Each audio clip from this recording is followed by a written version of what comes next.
Everyone, আশা করি সকলে অনেক ভালো আছেন। তো আজকের ভিডিওর টাইটেল এন্ড থাম্বনেল দেখেই বুঝতে পারছেন যে ভিডিওটা কি নিয়ে। আমি আজকে একদিনের জন্য হয়েছি কৃষক।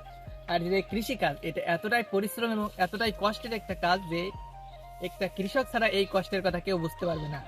এই যে 12 কাঠা ভুঁই ধান আজকে 4 দিন ধরে কাটছি, কথাটা বলতে খুবই লজ্জার একটা বিষয়। তারপরে বলতেছি যে এই ধান কিংবা এই যে ফসলের জমিতে কাজ করে এটা যে কতটা কষ্টের কাজ শুধু গ্রামের কৃষক যারা আছে তারাই বুঝতে পারে। আর যারা কৃষক না তারা তো বুঝতেই পারবে না কৃষকদের কষ্টটা। আসলে কৃষি কাজ করে ইনকাম করা কিংবা কৃষি কাজ করে অন্য কিছু করা এটা অনেকই কষ্টের। বাস্তবতা জিনিসটা যে এতটা কঠিন, আজকে মাঠে না আসলে হয়তো বা বুঝতে পারতাম না যে বাস্তবতা কতটা কঠিন। তো টাকা ইনকাম, এই যে কৃষি কাজের মাধ্যমে যদি টাকা ইনকাম করা যায় এটা কিন্তু অনেকটা পরিশ্রমের কাজ, অনেক কষ্টের একটা কাজ। আর এই কৃষি কাজের মাধ্যমে 12 কাঠা ধান 3 দিন ধরে কাটছি। আমি একজন ব্যর্থ কৃষক, আমার দ্বারা মনে হয় না যে কৃষি কাজটা হবে। আসলে কৃষি কাজটা অনেক পরিশ্রমের একটি কাজ।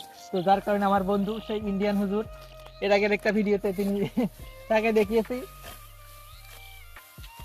আর প্রিয় দর্শক, আমার প্রত্যেকটা ভিডিও থাকে গ্রামের সৌন্দর্য, গ্রামের পরিবেশ নিয়ে আমি ভিডিও করে থাকি। আর আজকের ভিডিওটা যদি ভালো লাগে অবশ্যই একটা লাইক দিবেন, কমেন্ট করবেন এবং শেয়ার করবেন আর পেজটা ফলো দিয়ে রাখবেন।